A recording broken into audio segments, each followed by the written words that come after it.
Hello traders, welcome to channel banks. इस part 3 bank का नाम रहेगा डीसीबी बैंक, एक स्मॉल कैप कंपनी है।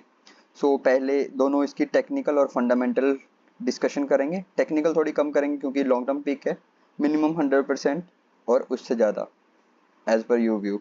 सो सो एज पर सभी बैंक्स जो कोविड के हाई के बाद अच्छी खासी, इनमें जो स्मॉल कैप्स थे वो 60-70% गिरे थे, जो मिड कैप थे वो 50% गिरे थे, लार्ज कैप भी 30-40% गिर गए थे।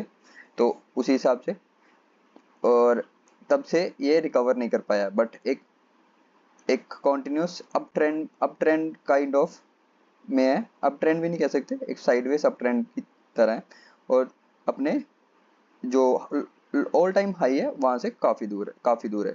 अगर आप देखेंगे कि कितना है तो एक बार ऑल टाइम हाई से करंट वैल्यू का करेंगे तो ऑलमोस्ट 50-51% डाउन है।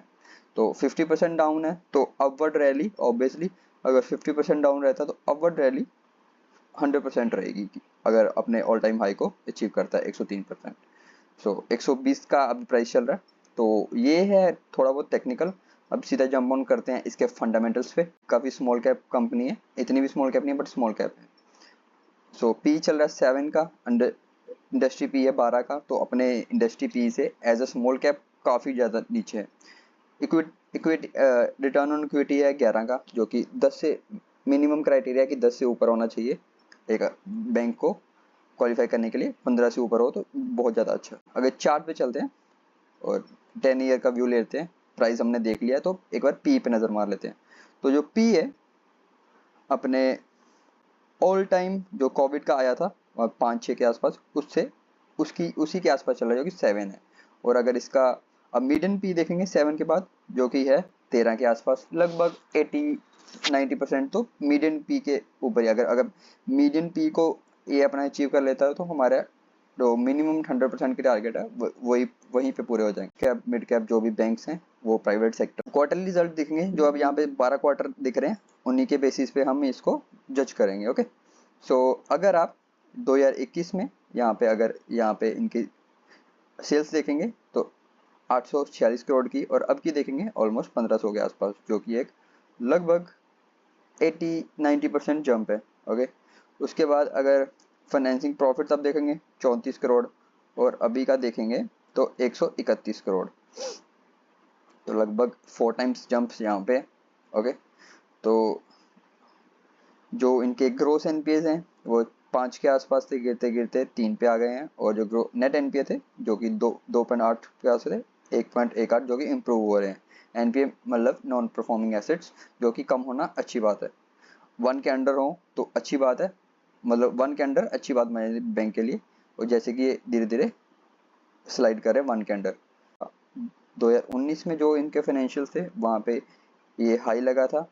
और अगर आप 2019 में कैसी थी बैंक की हालत, तो 3000 करोड़ के आसपास सेल थी, 325 करोड़ के आसपास प्रॉफिट था, और अभी के उस ऑल टाइम हाई के बराबर मुकाबले जो इसके वो थे फाइनेंशियल्स थे, और अभी के कंपैरिजन करोगे तो 5600 करोड़ के सेल्स हैं और 540 करोड़ का प्रॉफिट है, जो कि दोनों ही लगभग अगर आप देखोगे तो 60-70% हाई है जो कि 2019 में था।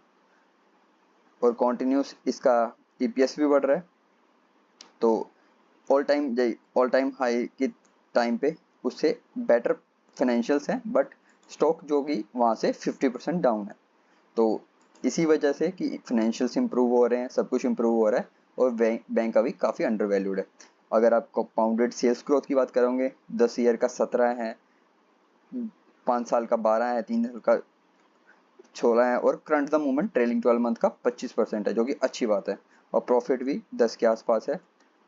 10 का जो 5 साल का एवरेज है उसी के 9 के पास चल रहा है। और बट अगर आप देखोगे इसके स्टॉक प्राइस का कैगर 10 साल का 3% है, 5 साल का -9 है, 3 साल का 9 है, जो कि इसके हिसाब से मैच नहीं कर रहा है। वो कभी ना कभी ये मैच करेगा।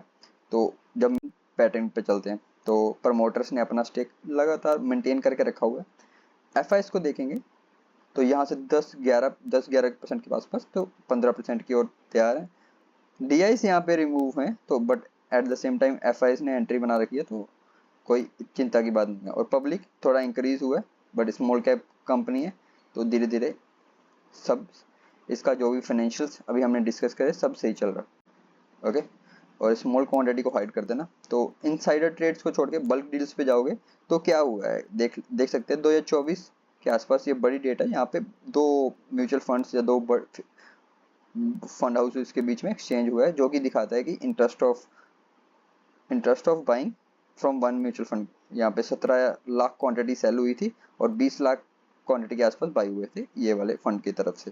और जनवरी 2024 को भी सेम यहाँ पे हुआ है, 143 इन प्राइस से भी नीचे चल रहा है। तो जो इससे पता चलता है कि हमारा बाइंग प्राइस इस वक्त का काफ़ी अच्छा हो सकता है। अगर सेस ट्रेड की बात करोगे तो जुलाई को 2024 23 तो पुराना हो जाएगा, HDFC ने 5 लाख क्वांटिटी खरीदी है मार्केट प्राइस पे। जो भी मार्केट प्राइस है 4 जुलाई को आप जाके देख सकते हैं, एक बार देख लेते हैं। चार्ज यहाँ पे 139 के आसपास था, तो उससे भी लगभग 15% डाउन है।